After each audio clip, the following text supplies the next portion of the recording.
जय श्री राधे कृष्णा।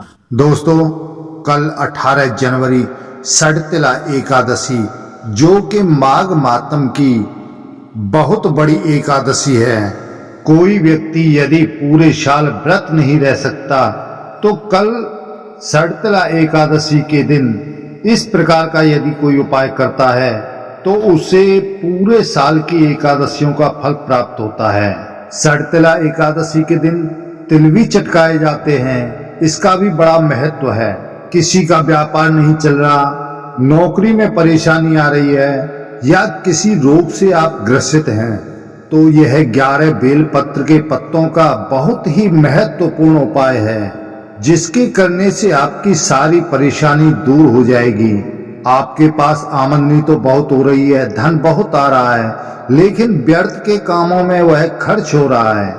जुए में, शराब में, बीमारी में या अन्य किसी प्रकार से वह पैसा पानी की तरह बहता हुआ जा रहा है। तो उसके रोकने के लिए हम आपको एक उपाय बताएंगे जिसके करने से आपकी सभी परेशानियां दूर हो जाएंगी।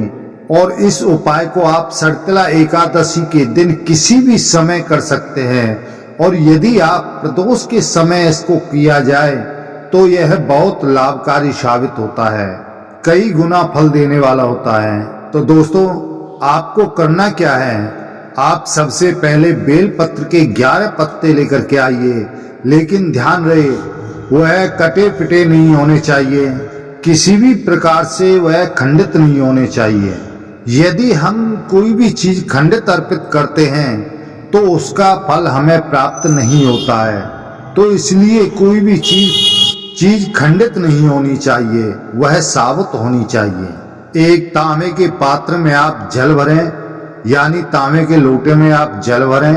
और यदि आप गंगा जल भरते हैं तो यह बहुत ही महत्वपूर्ण होता है।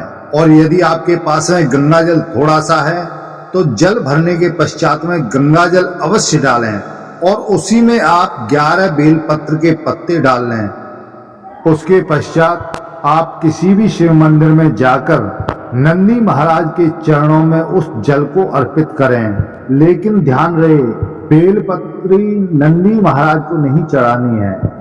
जो 11 बेलपत्री हैं उनमें से 10 बेलपत्री लेकर के आप शिवलिंग पर रखें, यानी शिवजी पर अर्पित करें। और एक बेलपत्री नंदी महाराज के सीधे पैर के नीचे आप रखें। जब आप बेलपत्र रख रहे हो तब आपको अपनी मनोकामना बोलनी है।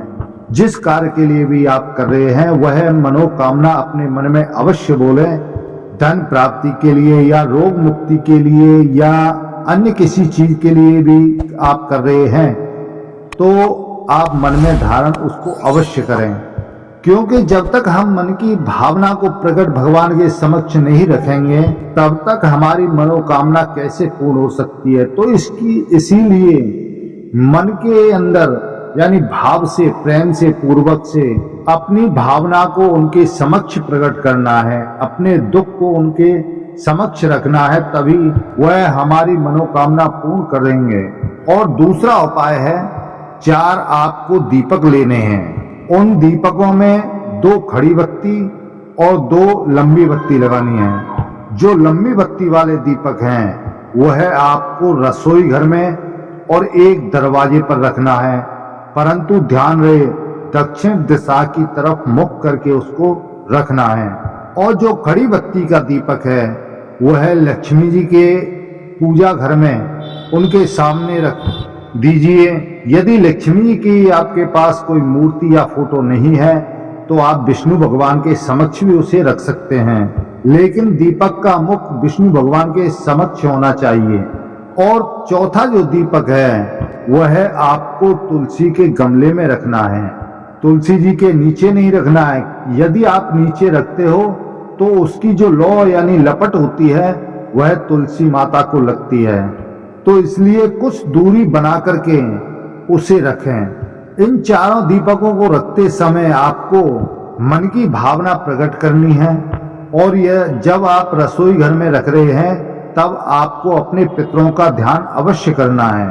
और जो तुलसी में आपने दीपक रखा है उसका पूरब या उत्तर की तरफ मुख रखना चाहिए। और तुलसी माता की 7 परिक्रमा करते हुए अपनी मनोकामना बोलते हुए परिक्रमा पूर्ण करें। यह उपाय आपको एक सड़तिला एकादशी के दिन करना है और किसी भी समय कर सकते हैं। और जो दीपक का समय है वह प्रदोष काल के समय है, शाम के समय।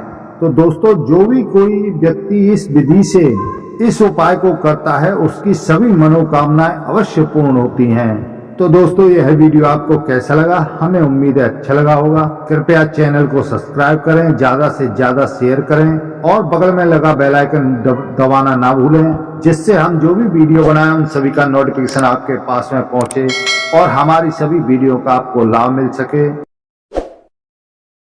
जय श्री राधे कृष्णा।